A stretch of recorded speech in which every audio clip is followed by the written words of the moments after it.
have certain personal meaning for yourself.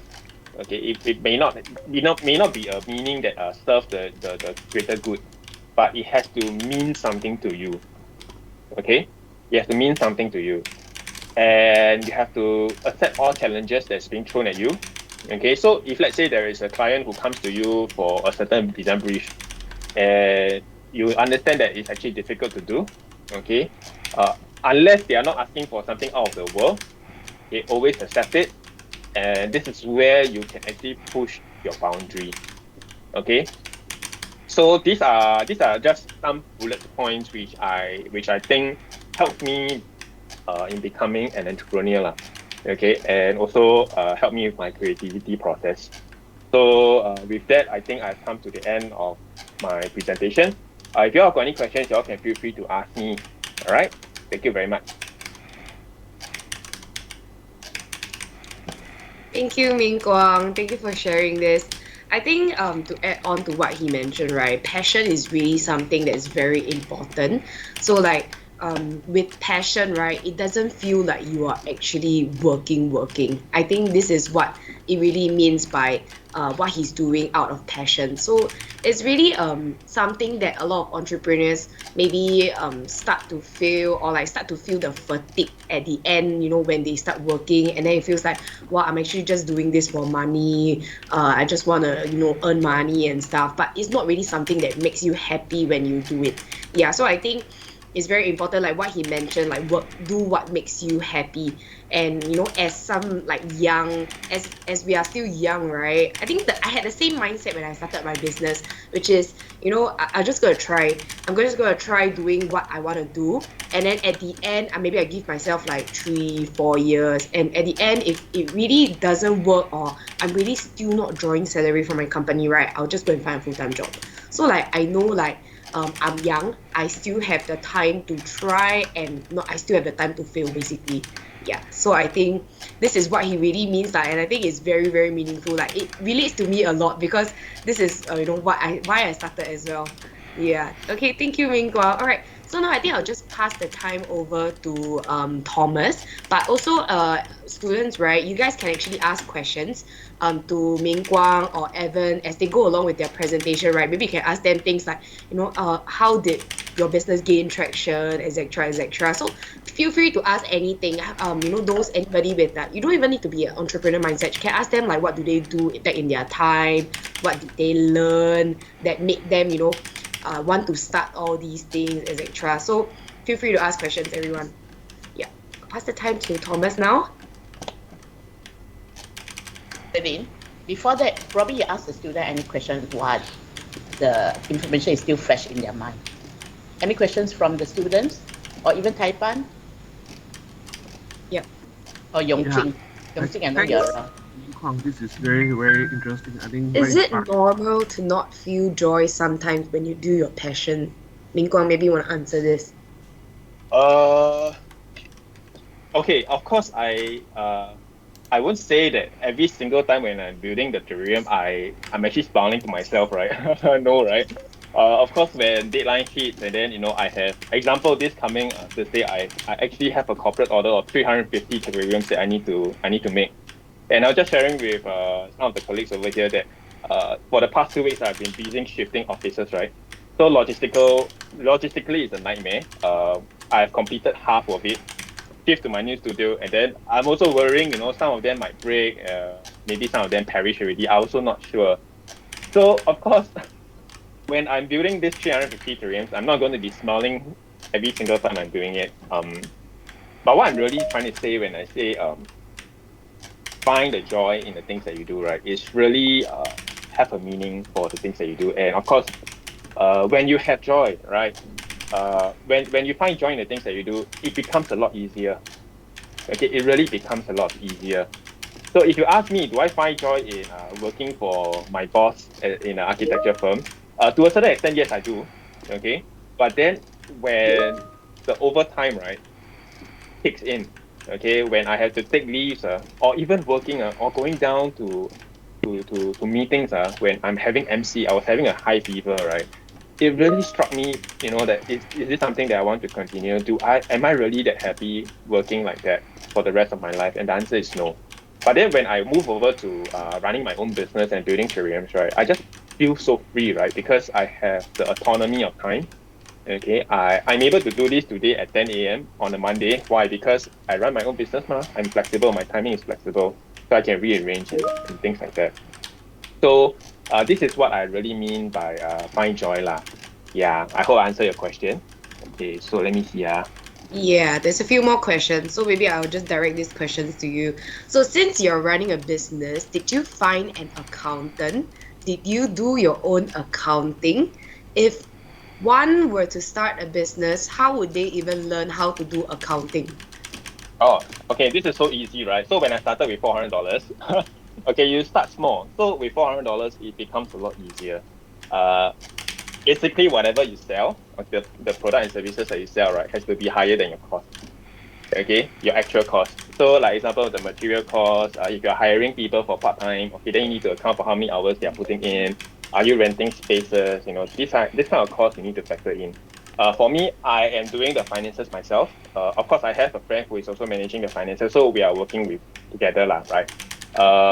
That friend also graduated from design school, same course as me, but he went a different path because obviously he thinks that design is not for him. Okay, so he studied business and he's good with accounting lah. So the accounting is we are sharing the job together lor. Okay, how I learn accounting? I don't know. I just learn along the way. Okay, it's actually a very simple concept, and you don't really need to know accounting. You just know how to file you just need to know how to file your tax can already. That's the main thing. Okay, just that's the main thing. Okay. Yeah, I hope I answer your questions lah. Okay. Oh, Maybe I just move on to the quick one. What's the most mm, challenging project I've taken on as of now? Um, I think one of the most challenging one logistically until to date is actually the 12-meter square one, which I actually helped my client build the demonstration project. That one is a 12-meter square. It's not landscape like this, on eye level. It's actually in a staircase core. So it's actually installed on the staircase wall. So what happened is we need to climb scaffolding and it becomes a little bit dangerous over there. It was also in the midst of construction, so it was very chaotic. A lot of gas, a lot of finishes are not done for the house. So safety-wise, that one is something that we overlook, and that is actually something that is very challenging for us. Physically, also logistically when we are planning for it as well. Okay. Elaborate on what happened to the $400 investment. Okay, I put the $400 in. I spent some of them on okay, maybe I can explain a little bit about this. I just touched a little bit. So for this 400 that I put inside, right, I did not make 800 overnight. Okay, so this $400 that we put in, whatever money that we earned moving forward, right, was actually pumped back into the business. So for a very good long years, right, we did not draw any salary. Okay, anyway, we are doing it, on a sideline on a Saturday and Sunday only. If you expect to draw salary from a $400 investment, right, you are setting yourself up for failure lah. Okay, so for the longest time, we just put money in and we don't draw money out. Okay, so what I mean by putting money in is like whatever money that we earn lah. Okay, just go back to the business. So from $400, we ran those kind of booth, we sell terrariums, earn a couple of $100, we put back into the business, and then just keep repeating this process. Then after that, we set up a website. Okay, pay a monthly or a yearly domain fee. Okay, then the next step is rent a very small room. I won't even say a studio or an office. It's just a small room in one of the industrial buildings. Then we put our staff there and we start conducting workshops. So everything is a process. Okay, from a small studio, we upgrade to a slightly bigger one. Then we upgraded to the one that we have in Seletar. Then now we are moving to Jalan Besar. So every step along the way, is every you just have to put the money back. Of course, you ask me this $400 we take back already. Long ago we took back already lah. So we broke even already. Okay, yeah. How long did it took to have a stable clientele? Well, I won't say a stable clientele lah. I do have customers that come back to me for repeat orders. Like example, they want to buy for their friends. Maybe this year Christmas they bought something from me. Then, I mean last year Christmas they bought something from me. Then this year Christmas they will come back to me again. How to have a stable client is firstly your product has to be good lah. Okay, they need to like the things that you do. for me, terrariums and moss frame are something that are very highly customizable, very bespoke. So when they give me a theme that they want, I aced it for them. They give me a brief, I aced it for them. They like it, then of course they'll come back lah. Okay, so when it comes to bespoke and customized terrarium, right, it means that they this is only one in the world, in the entire world, and they feel very special receiving it. And if they are buying it as a gift, they feel very good giving it to their friend. Okay, because for the mostellation, the moss frame that you see, you can see that we have certain logos, certain text over there, right? Now, these are all designed and from the client himself or herself. So when they give it as a gift or when they hang it at home, right, it is something that they know that they cannot buy off the shelf from anywhere else. Okay, and you know, with the world being so commercialized now, everything can be bought from Taobao, Lazada, Shopee, right? You want something that is unique and special. Okay, so this is where I think for in-house killer, this is something that we did quite okay with lah. COVID changed the landscape of business definitely. So in year 2020, right, I think that's where COVID hit, and that's where I started to do this full time. You know, so I was panicking. I have a lot of just like many other business owners, we have a lot of uncertainty, a lot of doubt also. Of course, there were several months. I think the first month of COVID was the worst because a lot of people are also, a lot of my clients are also very, very, you know, unsure of the situation. So they are keeping the money to themselves and they are not spending the money anyhow, right? So COVID changed the landscape of business, yes, definitely. So example, like even the workshop that I conduct, it's no longer physical workshop. It's always done through virtual. Okay, done through virtual. And with virtual, right, okay, example for my workshop, the materials that I pack for them, we need to engage a courier to deliver to each individual houses, okay, or each individual address. So it definitely affects the landscape to a certain extent. Even the courier business, I'm sure they picked up quite a bit also from there lah. Okay, yeah. So landscape of entrepreneurship. Okay, in terms of the business, yeah, I think that's what you mean lah. Yeah. So this is what it is lor. For workshop it is for. I think with now COVID being the norm already, I would say, I think business has been coming back. But of course, without COVID, I am very sure the business will be a lot more better. Yeah. Okay. So we cannot predict COVID and we cannot predict when it will end. We will just have to adapt. Okay. So during the first month of COVID, when COVID hits, of course we don't really have that much activity. The whole entire world is slowing down. Okay, they are literally slowing down. You know. So what we need to do as a business owner, right, is to see this as an opportunity and to improve on a lot of the back-end stuff that we always wanted to do but couldn't find the time to do. Okay, like some certain parts of the website that we need to go and revamp, certain packaging design that we need to go and do. Certain things that we need to do here and there, just go and do lah. Like, don't just sit on the problem and then just keep thinking about what happens. Yeah. I think I answered the last question okay. Because I think we need to move on already. Okay, as a niche business, why do you choose a target a niche audience rather than a wide and general audience? Okay, this is a very good question. Well, I'm not doing this for the money. Okay, can I just say first? I don't do this terrarium business for the money one. I'm really doing it for passion, for interest. Okay, if I want to be rich, I will not be doing this business lah. I can honestly tell you because my target audience is only this small, right? So a friend of mine actually told me, hey, do you know that your terrarium and also your all this preserve mothration is actually what the term he used is luxury sorry, I forgot the term that he used really. Something luxury goods one. Okay, so basically, it's only where you have a spare cash and you will want to put the money in. It's not essential item, right? It's something that you want and not something that you need. So with that being said, even as a gift for people, right, there are so many gift options for other people out there. So why the terrarium, right? So it becomes a very niche target audience, and we don't really have a very wide audience to cater for. So and of course, not everybody likes plants, right? Not everybody likes botanical elements in their home. But what we do over here is something our passion, and of course, we believe that biophilic design. If you don't know what's biophilic, you can go and look it up. Okay, learn something new today.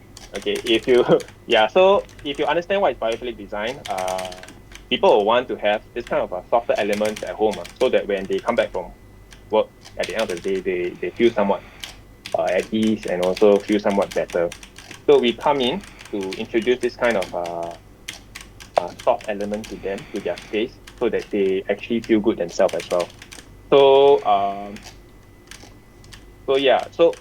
lor, if you really want to earn money in the first place, right? If money is your starting point, you will not be doing design in the first place, lah. Okay, just saying that. Okay, yeah, I think we can move on to the next speaker because I think I scared I overrun. Yeah. Okay, thank you. Thank you for answering the questions, Ming Guang. Maybe we leave some time all the way at the end to answer more questions. I mean, if you guys do have more questions. So for now, maybe I'll just pass the mic over to Thomas to introduce about our innovation IIED department. Thank you, Ming Guang. Thank you.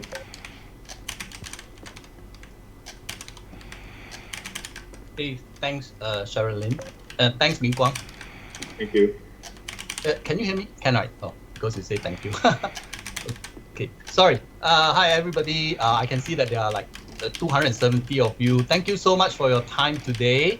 And I know, some of you like come here for some purpose, but I would like to introduce. I'm not a current entrepreneur lah. I'm an old entrepreneur. Okay, so I'm actually Thomas from the Department of Innovation and Entrepreneurship, which is in TP. We purposely set up a department to support your innovation and entrepreneurship aspiration. So the thing is that I used to be running my own business, but I used to be running a business, so I joined TP, and then after that I found that there's an innovation entrepreneurship department, which is my interest lah. So I actually joined after about 10 years in School of Business. But more about me later lah. Just like to actually correct a very different wrong mindset lah, incorrect mindset that people thought that actually innovation entrepreneurship department try to sell you the idea of running your own business. So innovation entrepreneurship is not only about running your own business. And I think I&E, I'm not sure because I just hopped in, so I'm not sure whether Ming Guang or Sherilyn just now mentioned this or not. I think I&E mindset, it's a very critical and important mindset that we all should have, regardless of whether you're running a business or not. Okay, so for example, daily, I believe all of you complain about problems and issues, right? And all these problems and issues are actually exactly the best, opportunity for you to create something out of it. But I can tell you 99.99% of the people just complain about it. And then only the 0.1% will actually do something about it. So in fact, if you realize what our government has been trying to stress, they are trying to stress this entrepreneurship mindset. Do they want everybody to go and start a business? No. But in order to be competitive, right? Imagine there are people from China, Japan, Korea, England, and all those people. They are actually fighting for the same job, same space as you. Now, what makes you stand out among them? So it involves a lot of entrepreneurship and innovation lah. So I'm not trying to say that I am innovative or what, but I just share something with you lah. I think my colleagues are here, so now they know my secret. As in, when I apply for the job from business school, there are some other colleagues also want to go into the I&ED department. So what happened is I know they only want to look for one person. So how to make myself stand out lah? So what happened is actually I created an animation and some PowerPoint slides in a tablet. So as I sit down, the interviewer was my director lah. So what happened is I show him the animation and the thing. So later he told me, right, he actually chose me because he could only remember that day I was the only one who showed the animation, and during an interview, you just sit down and people ask you questions and then you'll just answer, right? But when I sit down, I politely ask them, can you allow me to show an animation of myself, things like that. So they actually see it that way. So I see this like, innovation, you be creative and then you create something new for yourself, even trying to promote yourself. You yourself, you can see it as a product itself. And I think this is I always tell my students, this is the best practice that you can have. If you can't even promote yourself, then you can't promote anything else already, because yourself is the most valuable thing to you, right? Okay, now enough of that. So I would like to continue with a very short sharing of the programs that we have. So even though I mentioned that innovation entrepreneurship is a mindset that we try to promote, but we do have some programs for those of you who aspire to be inventors, innovators, or entrepreneurs. And as Sherilyn mentioned just now, right, she is actually a product of our program. So I would like to share with you this wonderful program and hope that some of you might be keen enough to join. Okay, let me share my screen. Okay. Okay, I'm going to ask the lousy question. Can you see my screen? Yeah, I can't see any text. Yes, can. Thank you so much. Okay, so I have introduced about myself. I'm Thomas, so you can just call me Thomas lah. Now, I'm as mentioned, right, I'm taking up your time today because I would like to introduce to you an opportunity among your career choice lah. And I also want to share with you how TP can support you. Okay, and I think this support is very, very important. I would want it, but I didn't get it, okay, when I was your age. Okay, so we actually occupy a very nice and comfortable place in TP. It's actually next to McDonald's. If you walk from McDonald's toward the reservoir, you will be able to see this 4-story building, and we occupy 3 stories here, okay? So in our innovation center, right, we actually have this, space, which we have a lot of facilities for you. So, for example, the Makerspace, we have 2 stories. Actually, if you are taking Innova, you would be scheduled to go there one day, but too bad, because of COVID, we stopped the visiting, so everything is online. So hopefully this will be open again soon. We also have event halls and co-work space. Now, it will take me a long time to explain all the facilities we have, so I think it might be good for me to show you a video. I don't remember if I sorry, need to unshare and share again.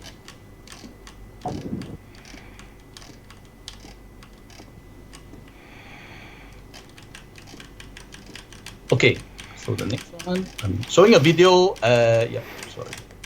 So what happened is there is music background only. There are no people talking and anything like that. So if you didn't hear the music, I think it's okay too lah.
Okay, thank you so much for your attention. So I shall, okay, so those are the facilities that we have, and what are the purposes of all those things items?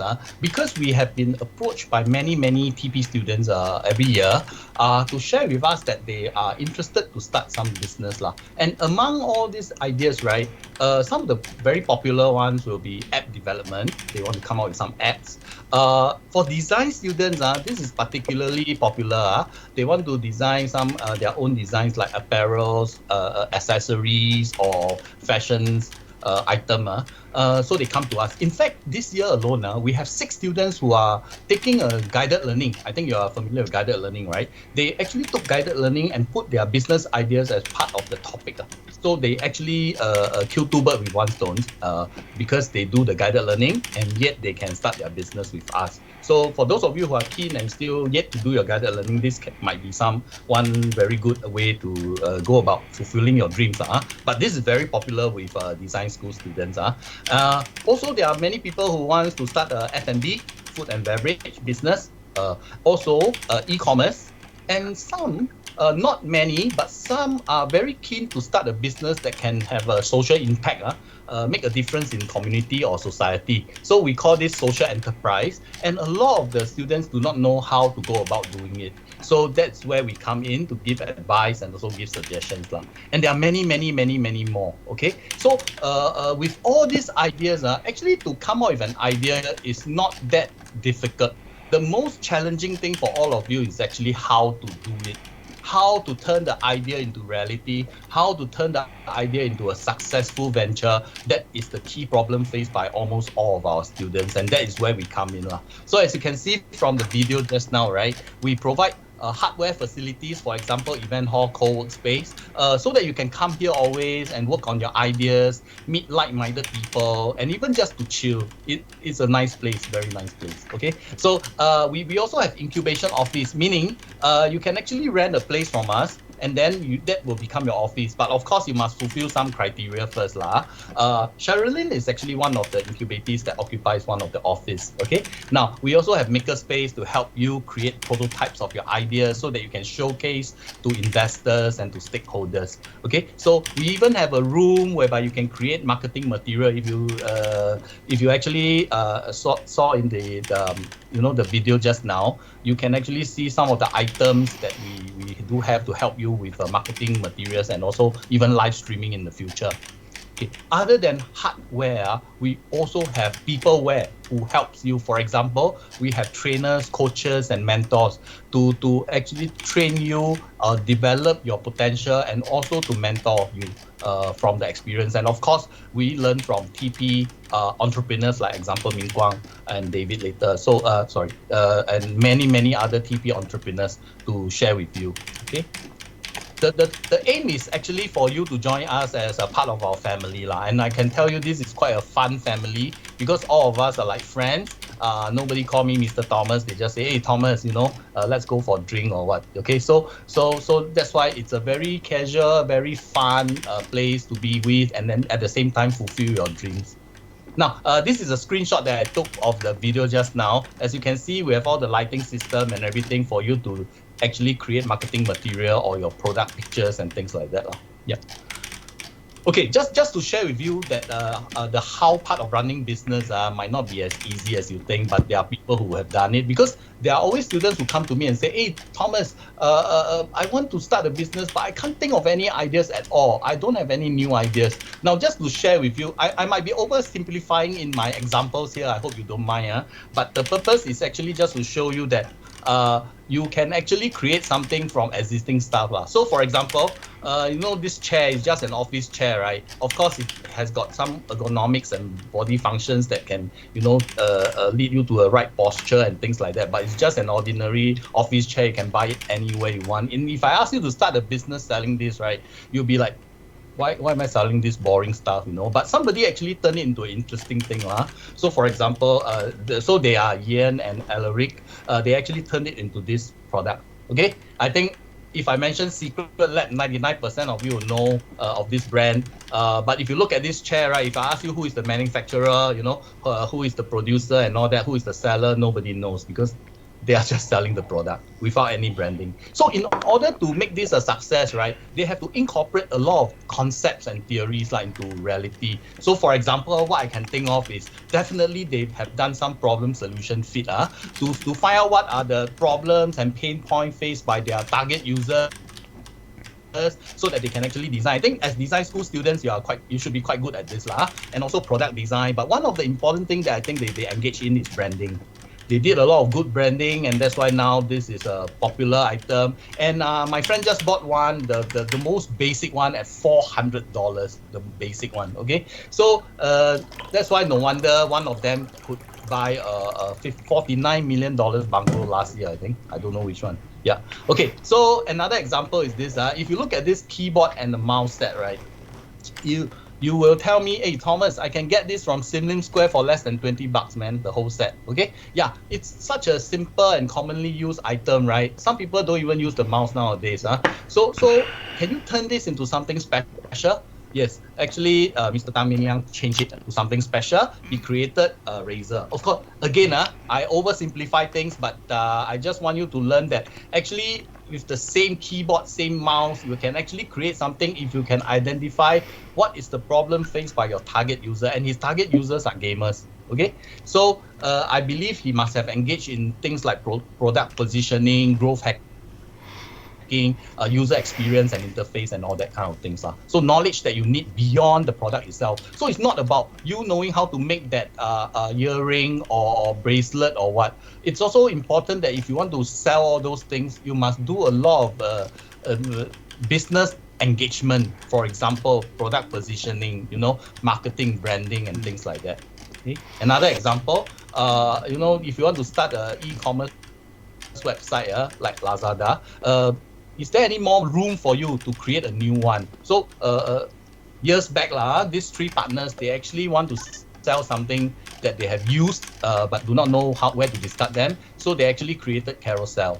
Okay, and now it is history, everything else. Okay, now what is the common thing among these three different groups of individuals is they actually saw a problem. Either they saw a problem or they identify a need and treat all this as opportunity. And they don't really need to create something. They created something new, but not entirely new. It's based on existing stuff, so you can actually do that. Now, in our program itself, we actually do all this for you. Now, you may say that, hey, why are you introducing all people that are outside of TP? So we do have, we did groom a lot of TP entrepreneurs. And one of the example is Mr. Ramesh Kumar. He attended our course. He attended our programs. He actually is now one of our incubatees, occupying a space. And then he got the $1 million angel fund. And as I'm speaking, he's obtaining even more funding from outside investors because his product is getting more and more traction. Okay, we also have Leslie, who actually created this security system for buildings, and he's expanding his business to overseas already. Okay, we do have Marcus and also people like Raymond, who actually built a customized desktop for gamers. Okay, and these are among all the brands that we have helped before. Before that, they are just like you, okay? And after that, after our programs and everything, and they got their pitch deck and they got the funding, they actually built their own business. And the yellowish one you see here at the bottom is actually Sherilyn's company, okay? And if you are keen, you can also see their Facebook live, okay? Now, we have other incubators. So hope one day I can see your brand here among the rest of our family. Okay? Now, for myself, I actually used to run quite a number of business lah. So one of them, the more successful one, will be the learning center, and this is me here. Okay, so I had a chain of a few daycare centers and education centers. I also started a computer school teaching people how to fix their own desktop. I also started a website. Actually, it's linked for these two. So I created a website for online learners, and I also did some drop shipping. All that. So actually, after that, I practiced this thing called the exit strategy. Which means I actually I sold all my businesses for quite a good amount, and then after that, I joined TP. Okay. Now, why am I sharing my experience with you? Because when I was running my own business, I do not have the luck to have a support like TP. You know, I did not get any support. I did not get any mentor. I did not get any good advice lah. In fact, I got some advice that were given to me purposely to destroy me. Okay, so what happened is I had an idea, but I did not know how to execute, because running a business is literally, there are so many things to consider, you know, so many things. Okay, now, so literally every day of my business life, I'm like hitting my head on the wall because I did something, I just do it, try, search on the internet, and then I try, and then I fail, I try again. There's no guidance. Okay, so what I need then was the supporting hand that actually can pull me out of the cliff, and then I would save a lot of time and achieve success much earlier. And I'm very happy and proud that now I am that supporting arm trying to support others, like other like-minded people who wants to be entrepreneurs. Okay, so that is where our launchpad comes in. We basically serve three groups of people. The first group is they totally don't know anything about innovation and entrepreneurship, nothing at all. So we have a one-day program just to help you to have some fun, and at the same time see where's your direction and all that. Okay, so maybe you have some accessories to sell, but you don't know how to go about doing that. So we'll help you. Secondly is to already have an idea, want to turn it into reality. Okay. And the third one is actually the most advanced group of people. They already have a product and they are selling a little bit, but they are not making money, or they can't make it big, and they want to learn more about running the business. So we do have different programs to suit different needs from you. Okay, then just to introduce and sell some koyo, if you don't mind, is this one-day program that we have. It's actually an orientation program. So this is actually targeted, like just now I mentioned, right? Targeted at people who wish to know more about this. Okay, so these are some pictures of our previous batch. We have hands-on activities. We even have this tour around Temasek Launchpad program, whereby you can actually tour around and see what are all the support that we have. We did also bring students to visit other ecosystem, but currently due to the COVID rise again, numbers again, we can't do so. Okay, now, so our venturer program, as mentioned, is just one day. Now, in this one day, right, we will have a lot of fun, and then we share with you what are some of the things that you can do. We will actually give you advice also if you ask, ask us questions. So you'll be on the 9th of March, one day, after exam period, and then you'll be face-to-face at Block 30. So among all the things that we have is sharing by TP entrepreneurs, like what you heard from Ming Guang today, and also meet like-minded friends, and then maybe you can even find a co-founder or things like that, and then you learn some business tricks from us and get free advice for your ideas. Okay, so I'm not only trying to promote this to you, because I'm promoting this to all the 6 schools. So if you are keen, right, you can click on this QR code and sign up for our program. It's definitely limited seats, I think you know, because of COVID. So if you are very keen, please quickly flash on the scan the QR code and then register. Don't worry, I'm going to turn to my next slide, but I will be showing you the QR code again. Okay, by the way, this course is free for all of you, and you also gain sale points for participating. Okay, now the next one is the originator program, which is 1 month. However, it is not 1 month of learning. Now this 1 month, right, there are only 6 sharing sessions. We only have 6 sharing sessions. You come for the and then you use the 6 days of knowledge, and we will be providing you with guidance to create a prototype. Okay, now this program will start on 14 March, and then it will last for 1 month. But the 1 month mainly, as mentioned, is for you to iterate your prototypes, rather than sitting in the classroom or what. No such things. Only 6 days of sharing session. So you will learn things like problem solution fit, build your own business model, UX, UI, prototyping. And if you attended Innova and you have basic knowledge on the business model canvas, wow, that's even better, because you already have the foundation. Okay, so again, this is even more limited seats because we don't get as many participants as the Venturer program. So if you are keen, you can scan on this. Okay. I'll show you again later, so don't worry. Now, the last thing that I'm going to talk to you is this funding, whereby this is separated from the program, but TP does provide funding to support your ideas. If you can prove to us it is worth. Okay? CSS, JavaScript, Visual, Okay, so what happened is you will actually pitch to us and we'll guide you along the way if you attend the program. So this is an opportunity for you to get some money to fulfill your dreams. Okay. Now, so thank you so much for your time. I'm rushing a bit because I want to leave the time for the next speaker. So this will be the two QR codes for the two programs that I've mentioned. Now, you can scan one or the other one or both if you are keen. Yeah. So thank you so much for your time, and I hope you enjoy the rest of the session. I think later the MC will actually flash this again. And also just to let you know, there is this, your attendance will be taken through, I think, the evaluation form, if I'm not wrong. There's an evaluation form at the end of this, so do fill up the evaluation form so that we know you are you attended this, and then you can be given the seal points. Oh, okay, so thank you very much for your time. Thanks a lot. Bye. Thank you, Thomas. Thanks for sharing. Okay, yeah, he mentioned that I'm a incubatee in Temasek Launchpad. It's an amazing place, so do sign up for these two programs that they have. Okay, so before that, right, let's invite Evan to speak. So I'll just do a brief summary of Evan. So he's described by many as adventurous and easygoing. Evan is a self-professed child at heart.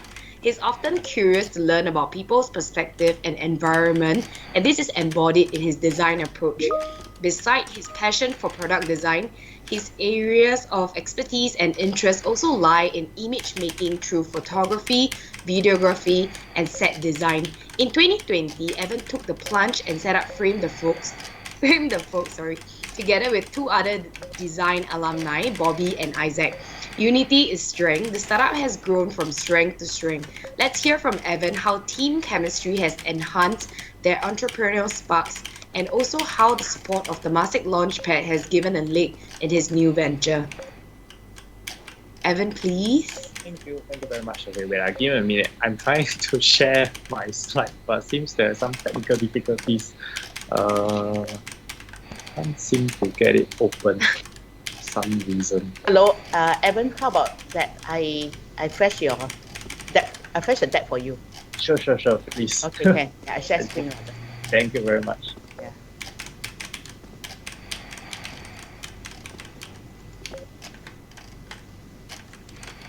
Are you able to see? Yep. I think Okay, can just can. Yeah. So you just tell me next. yeah, I'll just let you know. Next, How many full screen can? Thank you very much, Alice. Next, huh? No, full screen. Go back first. Full screen. Alamak. You see a view at the top left hand corner. You drop down, and full screen. You can take control. Oh, I can take control. Yes, Shit. take control. Yeah. No, I got no control of your screen at all. Okay, so You can just put single page view also can enable. yeah, single page view. Okay, then you just go back to the first page. Okay. Okay. So You hi, have to- everybody. you have to- So Alice, maybe you try press Ctrl L.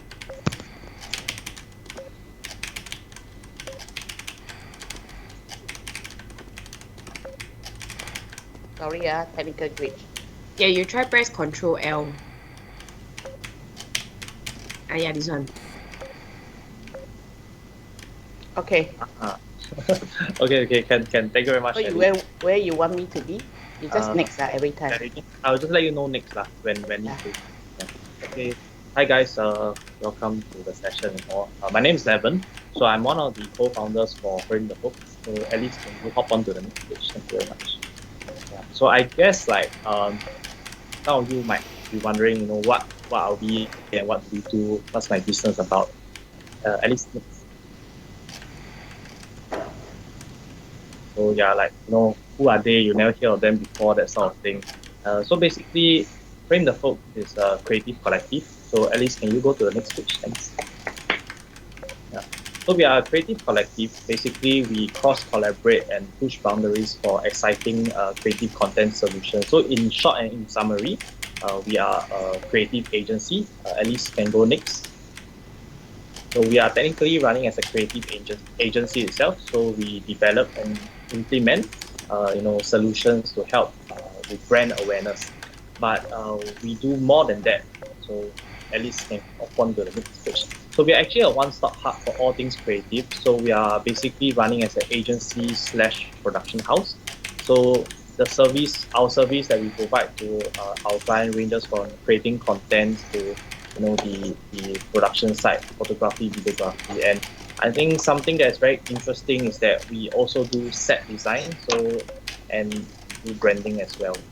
So I think many will have the question and answer. So like how this all started, how I came into this particular field. So I think first and foremost I need to introduce to you my other two co-founders. So at least next Alice can go next page. Yeah. So basically, I'm not a one-man show. Back first. Yeah. Sorry. Can go back one page. Yeah. This page. Hold there first. So basically, I'm not a one-man show lah. And then, sorry, Alice. I think you need to go to the next page, the one with my founders. Yeah. Thank you. Yeah. So I'm not a one-man show. So I have my other two co-founders with me, Bobby Low and Isaac Ramsey. So the three of us, we go back really way back, many few years ago, that sort of thing, like during poly. So I study product design during in poly itself, and my two co-founders are also my peers in poly. They are also my classmates, housemates, because they also study product design. So the three of us are product design trained, and then we moved on to uni together. So we actually studied at LaSalle, also in product design. And funny enough that through the when we went into uni, that sort of thing, our interest peaked in this creative content, that sort of thing, running photography and videography, because it started off as a passion, that sort of thing. So we decided to test waters and test it out. So we did a lot of like passion shoots sort of thing around there, with influencers and things. At least don't go next yet. Yeah, stay at this page first. Thank you. Yeah. So you can see here from this back BTS photo. This was back in I think 2000, either 2008, no, 2019 sort-ish. We were doing fashion shoots with local artists, that sort of things. Giving it a shot of this particular industry that we were in lah. And funny enough is that, the three of us are product design trained, but we did not aspire to be product designers when we went out there. It was a big question mark for us, but this is something that we particularly enjoy, and therefore, during 2020, when I was supposed to do my internship and COVID hit, I did not have an opportunity to do an internship related to my industry within product design. But then the three of us hopped on to the other side of this particular creative, and then we started to do R&D between ourselves, that sort of thing, and then we incorporated the company actually just last year, and then we are just continuing doing this. So Alice can go to the next page. Thank you. So I guess really what does it mean to be a creative within this industry? I think for me personally, I enjoy the process of it, and at the same time the end product, the end image, and the end of the campaign when the client gets to see the work. So I can share with you some of the things we do more in detail. At least can go next. So we work with quite a few local brands and also sort of international brands and sort of thing. So we have gained a bit of traction with our clients over the last 1 year or so, and it's really been a very, very fun experience. Really a great opportunity to work with them. We have the opportunity to work with MediaCorp, that sort of thing. I think brands that are more popular will be like Star Theory and Kydra, that we just did for them as well. And also, being in this, actually in this Temasek, the Launchpad, their incubation area, we get to work with other incubators as well. So we actually, Asmara itself is one of our clients as well. So at least can go to the next page. Yeah. So besides the branding side and things of like brand awareness and sort of thing, we also work with a lot of local artists because that was something that we started. That was our foundation on. So we continue to work on that as well, and then we did a lot of like album art covers and sort of thing for really like local artists, musicians in Singapore, and that is something that we still do enjoy doing because it helps us to hone our creative skills in and sort of things. And these are just some of the many pictures that we have that we work with. So at least can go next page. So in terms of the different sectors of the creative industry, we are quite in the fashion space. So we work with like this is an international designer called Lontessa. So basically we brand her outfits and we run her like do campaigns sort of things. So this is some of the images that we have done. At least can go next. Yeah, so this is the campaign that we did for Star Theory. It was like the end of year campaign that we managed. We got the opportunity to do, and it was really a really fun experience. And it's like also get to see the way of how I'm able to converse with the clients and sort of things. Yeah, at least next. Yeah. So besides humans that sort of thing, we also get to work with animals. So this was quite a particular interesting shoot personally for me because we get to work with this particular cat that surprisingly is actually an influencer. It has quite a lot of followership on Instagram sort of thing.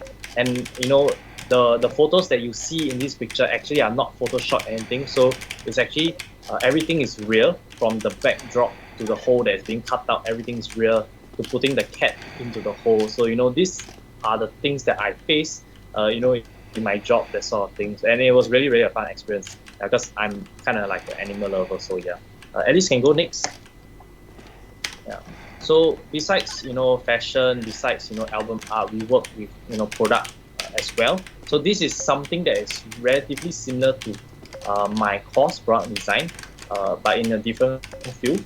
So we did a campaign for a local jewelry in Singapore called Mulia. So we paired their jewelry with flowers and sort of thing, and we work with a local flower stylist in Singapore. So it's really about cross collaborating, with the different industries that are available. Next, at least next. Yeah. So Asmara is one of our regular clients currently. So this was the first project that we worked on with them to brand their coffee and latte brand. So if you can see, like the set design was also built by my team itself. So we kind of use a bit of our product design knowledge and background, to design certain aspects of the set design, like the backdrop and things like that. Yeah. Next, Alice. Yeah. And then we also move into like sort of like branding, that sort of thing, and we got the opportunity to brand and design Asmara's new launch for their snacks. And then we also were able to run their campaign related to photography. So at least can go next. So it was like a 2-part campaign of their snacks, that sort of thing. And we were trying to, in terms of the creative side, because we're trying to pair it together with that human element, that sort of thing. Yeah, next. Next. Yeah. So we also work with like local eateries in Singapore. So back. Yeah. So this is like one of our, because we like to eat a lot. So we usually like really go out there and eat, and then we meet new people. So we met this young chef that owns this this place called Yakayan, and then that's how we formed that connection. And then we started working on creatives for them, and we rebranded their logo and such and things like that. Yeah, at least next. Yeah. So besides photography, besides branding, we also move into that sort of videography space. So we got the opportunity to do a music video for a local band in Singapore called Coming Up Roses. Not too sure if many people know them, but they are in that the shoegaze sort of like music industry, that sort of thing. But yeah, they are really talented. Yeah, thanks. At least next. So I think one of our more memorable projects, it will be this called In Plain Sight. So we work with a local designer in Singapore. So she came out with the storyline of this particular magazine. So the whole project, was meant to shine light on low-wage workers in Singapore. So if you can see like the models and talents that are actually foreign workers working in Singapore, so we got them on board, start them out with fashionable clothing and then give light to their story. So this was really really a meaningful project for me because I got the opportunity to meet these people, and they are really really very nice, and it's just nice to see how they are able to transform from what you will not normally see. So this was something that was really really very meaningful. Yeah. So I think all in all, like if you see our portfolio and things like that, you'll be wondering how did three product designers get into this particular space, and what were the issues that we faced, and what was the struggles that we had to endure, that sort of thing. And it was definitely not easy because not only on the creative side but also on the business aspect of things, because I myself am not business trained. My two other co-founders are not business trained, but we decided to jump into this and basically run our own company. And yeah, so technically we were actually like playing with fire. We were definitely swimming with the sharks. So at least can go to the next page. So why would I say that is because that, like I say, that we are not product design. We are not in this sort of industry. We are doing product design as a whole. That's what we study from poly to uni, and then we decided to jump onto this whole new industry related to photography, film, branding, and things like that, and starting our own creative agency. And it was really, really scary at the start because although we know that it was really our passion that we want to be in this space and want to do this, we also sort of like we were not sure, like how can we navigate in this space itself and start to come out on top.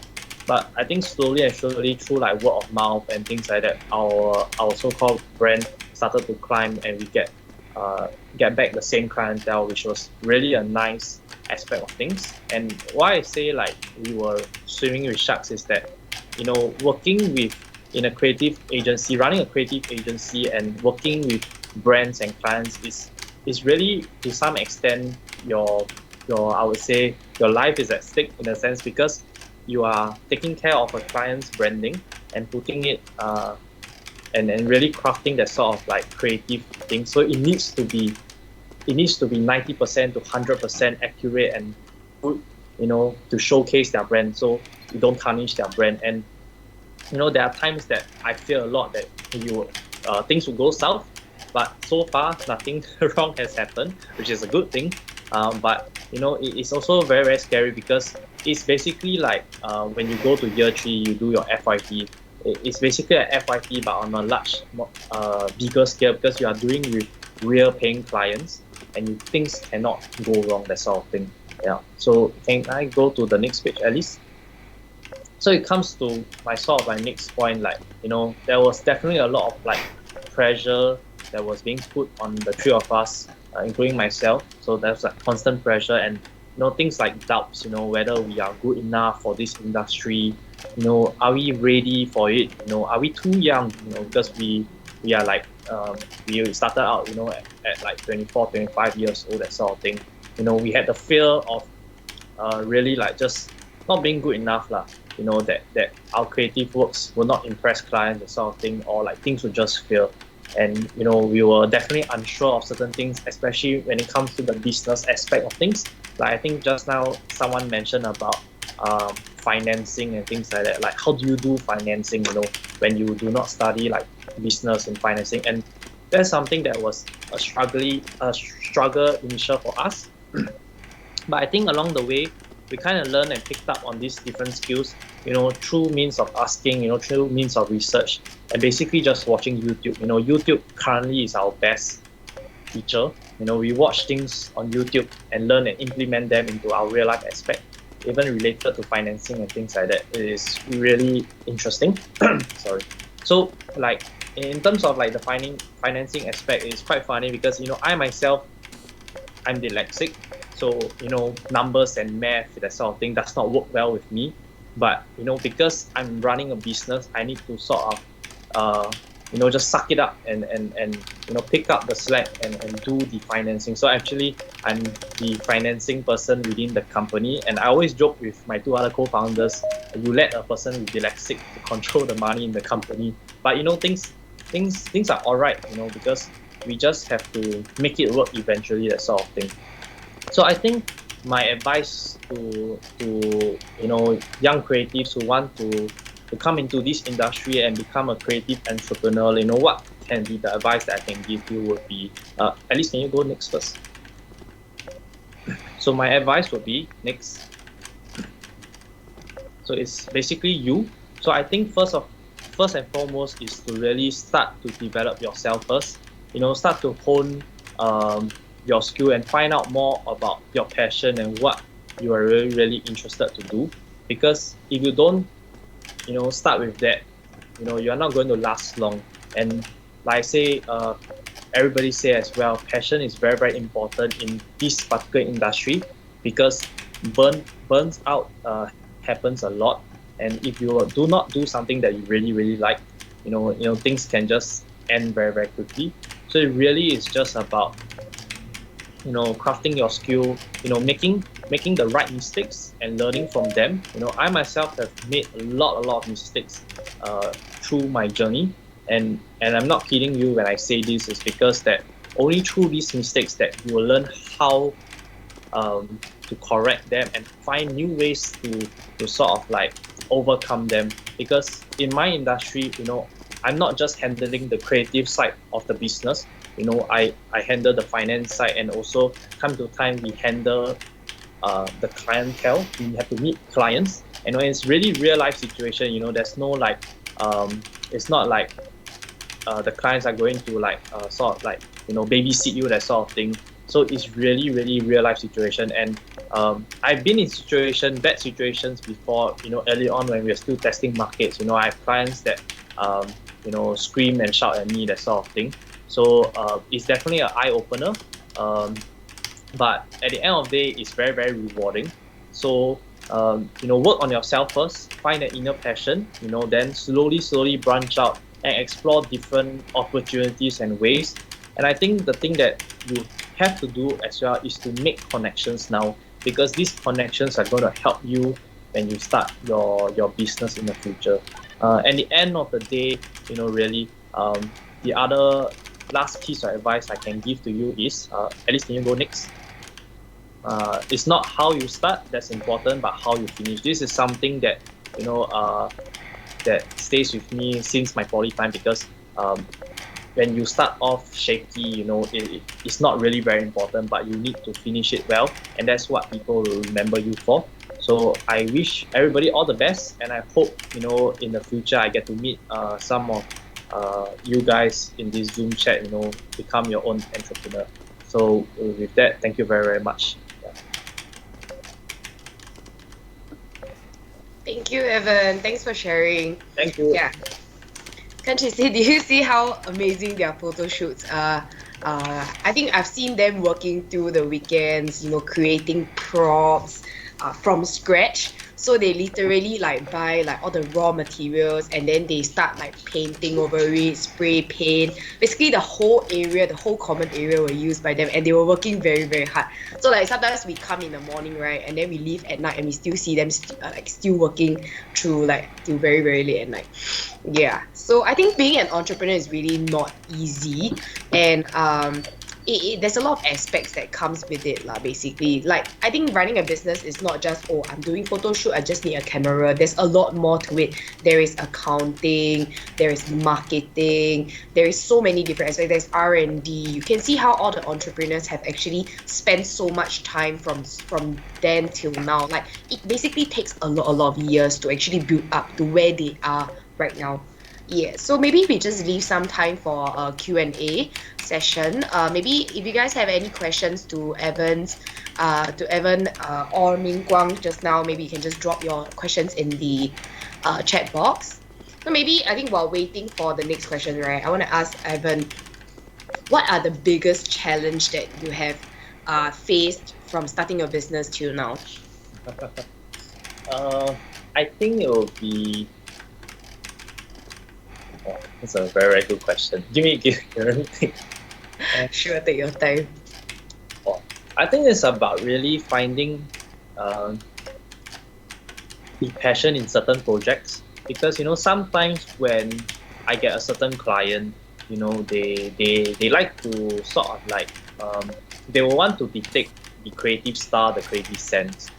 So sometimes we try to get them to go out of their comfort zone, but our fear is that we dissolve into a brand that just listens to the client, throughout, and then we don't have that chance to give our creative take to that particular brand, because it's very different from doing a passion shoot, because the three of us will take what's the creative about, how we're going to do this and things like that, and come from it. But if let's say a particular client wants to stick to their so-called ways of doing the creative, but we strongly feel otherwise, then sometimes it can get a bit like sian, I would say. But I think that will be that challenge, trying to convince the client how our creative take can really help their brand go. Yeah. So that will be the biggest challenge. Oh, I see a question coming. How do you come up with your company name? Oh my goodness. Okay, this is a very, very interesting story. So, company name is very, very important to us. And funny enough, we actually went through multiple changes. And I say really multiple changes because I got so annoyed, because every time we change, I need to change the email. Yeah. But basically, Frame the Folks came up. Maybe I share a bit of backstory about our first few names. So we started off with, I think, the name called Hijinks. So it's spelled as Hijinks. Hijinks. So it was meant to explain how the three of us, we are always this joyous tree. We like to adventure, that sort of thing. So that's what we call ourselves at the start. That was the company name. But every time when I went for a business meeting or like a client meeting, when I introduced my company name as Hijinks, the first thing that they will ask is, why this name? That sort of thing. And then the whole meeting becomes talking about my company name instead of the actual important thing that I need to pitch to them. So and then there's that sort of like, there are people that say that your name ends with the word jinx, so it's not very, very like, some people say feng shui. So that's why we changed to Frame the Folks in the end. But before we changed to Frame the Folks, we were called Frame the Studios. But we didn't want something too common, so we kind of like, we sat down at the Starbucks. So we sat at Starbucks and then we brainstormed, like we got to get the name out. And then, folks just resonated with us so much, because in my industry, it's not about us, it's about the clients. So it's really about the community. We want to make this a sort of like a community of creatives and sort of thing. So therefore, like, Frame the Folks was the name that we decided on, and we are very, very happy with, because it has that nice rhyme. So yeah. Yeah. There's another question. Where and how do you learn from scratch after your career switch? Was it all using YouTube? Yes, 80% was YouTube. So like because if you ask me, like softwares like Lightroom, softwares like Premiere Pro, softwares like After Effects, DaVinci, things like that were not hot in my industry, as in product design. So it was mainly because of passion and interest that I looked it up on YouTube, and it's really, really very, very straightforward to do, because there's all these other YouTubers out there doing tutorials, and it's basically free. So like, if you example, you have interest in editing a video, that sort of thing, and you get stuck with certain thing, you can just easily type out in YouTube and you get the answer straight away. So I think that's how we kind of like, that's how we started from scratch. So even things like got to do with lighting and things like that still had some sort of similarity to product design, because when I do my renderings, lighting and stuff, it still plays a part. So it's basically translating it into real life scenarios. But when you talk about like building set design, then there's not so much of a difference, because when I study product design, we like the workshop aspect of things, so making prototypes and things like that. So that translated into us very, very easily building sets for our clients, because to us it's no-brainer, that sort of thing. It's quite straightforward to do. But the other aspect of things, we use YouTube, and sometimes it's just learning from other industry partners. We have quite a few industry partner friends, that when we are on set, we get to see, get to learn from. So it's really about making that connection.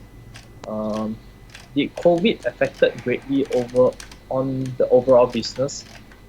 So I would say yes and no, because when we started off, we were taking in a lot of regular sort of clientele, and then when I think COVID when COVID hit, so it was just it was a nice time for us, because we were kind of moving into our office. But then when we needed to pick it up, it wasn't that slow, I would say.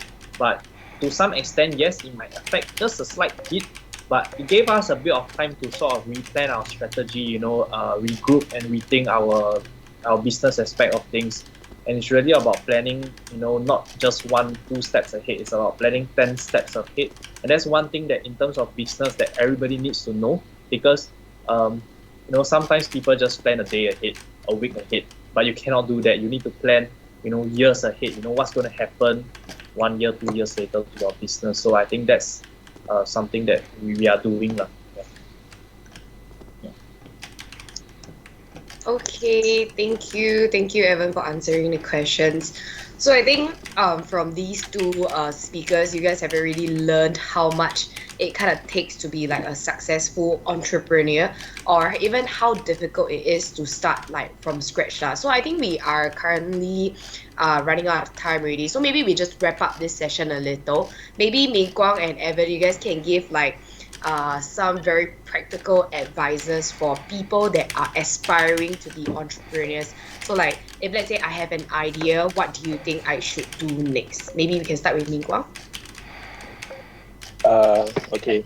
So if you have an idea, I think Albert just now shared a lot of very very good stuff that TP is there to support students with idea.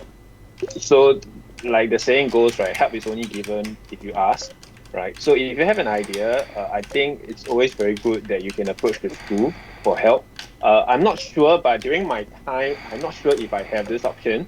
Anyway, I was just doing it for fun, right? When I was still studying, so I totally have no idea that first would have evolved to what it is today. Even if the idea was presented to me, the help is presented to me, I would not know that I would want to do this, because back then I was aspiring to be an architect. So yeah, if you have an idea, look for help. If your idea is good, definitely help is given to you. So and furthermore, you guys are still students. You have a lot of jail card. You can just feel free to make the mistakes, and people will be there to correct you. It's not costly. So yeah, I think this is one advice that I can give. And you guys have the time, don't procrastinate. If you have an idea during your holidays, work on it. Don't sit on it. Advice that I can give. My advice, if you are currently at design school right now, stand up and walk over to Temasek Launchpad, because it's just across the building. Go find Alice and join whatever programs available, or even just take a look at their Makerspace, that sort of thing. Because it's so nearby. So if you're really, really interested, pop by. I'm here. If you want to ask any questions and things like that, feel free. Happy to help. That sort of thing. I think sometimes when you come over to the space, you will also kind of get inspired, and then you will see different aspects of things. So it's really about just pay attention to your surroundings. And then if you really want to be an entrepreneur, you can do it. Yeah. Yep. Hey, thank you so much. Okay, so I'll just flash the this screen again. Can you guys see? So this is the program that just now Thomas mentioned, the one-day venturer program, as well as the originator program for 1 month, if I'm not wrong. Yeah, so these are, I think we went for the 3 month program previously, the Innova program. and we learned quite a lot from there. I mean, not quite a lot, basically it covers every aspect of your business. So like it started off, I mean, there is like UI UX design. So that time we were developing an app ma. So we have UI UX, we have even photo shoot. So like design lecturers were actually engaged to teach us like lighting, how to play with lighting, how to take like a simple product shoot for your products, or even like you just want to take like a normal like photo shoot or anything, they will teach you how to do lighting. We have marketing as well. Marketing, we have how to pitch to VC. So like a lot of different aspects were covered during the program, and we basically learned a lot lah from there. So I think it's very very helpful, and like what Evan said, Temasek Launchpad is just opposite design school. So just walk over, maybe if it's not too hot or it's not raining, just cross the very gardeny area and walk over to beside McDonald's. Yeah. Okay, so have you guys signed up? So if you guys sign up already, I'm going to move on to the evaluation form where you guys have to take your attendance from there. Okay, so sorry, yeah. Okay, so this is the link. The link is in the chat box, and I will flash the QR code. Okay, so this QR code will actually bring you to the same link. So either you guys tap onto the chat box or scan this QR code. Okay, so in the meantime, if you guys do have any questions for Evan or Ming Guang, you guys can actually ask. If not, then we'll just have like a short chit chat session while you guys do the evaluation form. Yep. All right. So Evan, are you in the office now? Yeah. And, Do you have any shoots today?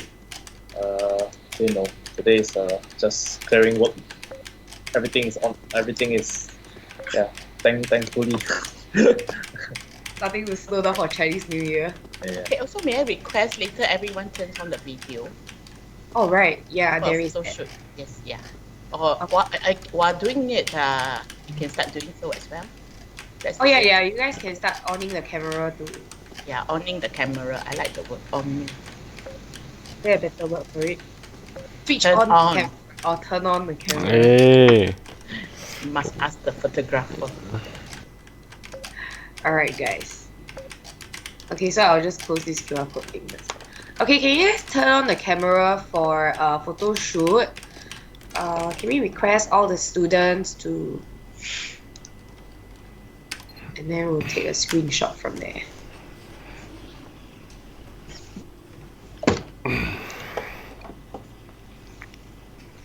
Right, I'm seeing some. Oh hi, I see some people outdoors. Is this something compulsory for them to join? I think it is. If I'm not wrong, it is. Oh, okay. Yeah, because I think it's the flex week thing. We didn't have these back in our time. So if I'm not wrong, flex week is something for them to learn like out of curriculum things. So like now, they have like classes that like teach them like entrepreneurship, this kind of thing. So last time really don't have this kind of thing. Last time was everything curriculum. So flex week is technically not the exam study break lah. No. It's basically one whole week of like e-learning for them to learn things that are not curriculum based. Okay. Mm. Holiday lah. Holiday for students. It's me, I also say holiday. I got thinking as e-learning one.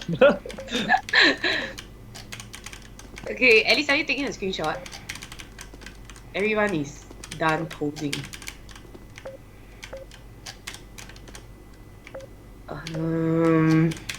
Alice? Yeah, I'm taking. Sorry. you're taking, I okay, don't know okay. how to take all the 285 that are present. It's not impossible. So we make sure the speakers are in. Taipan, where are you? Taipan is here. I got on, but I don't know where. I cannot find my face. You can see everybody lah. They turn on the camera already. I turn on. Oh. Can see my face? I can't see my own face.